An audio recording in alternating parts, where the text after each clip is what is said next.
All right, you guys. So we are going to be looking at rational expressions. And in order to do this section and to do it well and to do it easily, we've got to be on top of our ball game when it comes to factoring. So for this first video, I'm going to do just some factoring review. Okay. And then we're going to jump into rational expressions. All right, so let's take a look at what we've got here. And if I want to factor this, okay, remember this is an X puzzle, and you want to take 2 times 2, which is 4, and then -5. And then what are my factors of 4 that when I add them up, that I get -5? Well, that's going to be -4 and -1. Okay, so that means when I write my parentheses, I have x minus 4 and x minus 1. But if you remember, I multiplied by this 2, so I have to undo that with division. So I'm going to divide. So then my final answer is x minus 2 because 4 divided by 2 is 2. And then x minus 1 half, I convert that into 2x minus 1. Okay? All right. Now, for my next one, okay, so same idea. Okay, it is going to be an X puzzle, but I don't have to do this multiplication step because I'm starting with a 1. Now you may be thinking, why am I doing an X puzzle here? Because when you have X to the fourth minus 10X squared, okay, this is what's called quadratic form.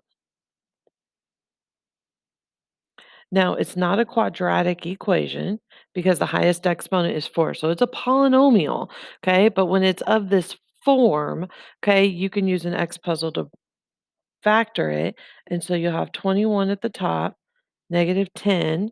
So that means when I fill that in, I would get -7 and -3, okay? And then when I factor it, okay, instead of it just being x, it's gonna be x squared minus 7 and x squared minus 3. Okay. And this is my final answer because I can't factor these again because these are not difference of squares. Okay. Remember, if this had been a 9, x squared minus 9, I can factor that again as a difference of squares. Okay. All right. So let's move on here.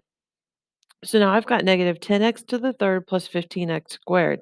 Now, this is a GCF. Okay. But it all depends on how you do your first step. I always, okay, if my leading term, so x to the third is my leading term because it's in order. Okay, if my leading term is negative, my GCF is negative. So that means I'm going to take this, okay, and I'm going to be dividing by a negative number to factor out that GCF. So negative, and then 10 and 15, it can be divided by 5. And then the smallest exponent is x squared. So that means my GCF is going to be negative 5x squared. And when I divide that, negative 10 divided by 5 is positive 2. 3 minus 2 on the exponents is x. 15 divided by negative 5 is negative 3. And the x squares eliminate. Now, we need to talk about something that's just because some people actually just do this problem differently. This is like my least favorite, okay? But it's still mathematically correct. So if I have negative 10x to the third plus 15x squared, I could divide by the positive version of the GCF. So I could divide by 5x squared.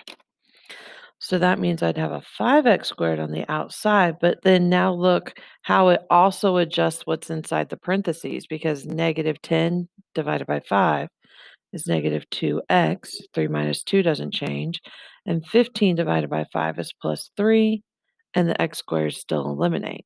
So these are mathematically the same answer, but I'll be honest, this is the popular answer. Okay.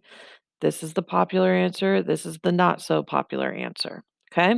All right. Now, here's the deal. Okay. When I move into the next video, I'm going to teach it as if you know how to factor. And so I may not say some of these things. I may not say, okay, I'm taking out the GCF. I may not say this is quadratic form.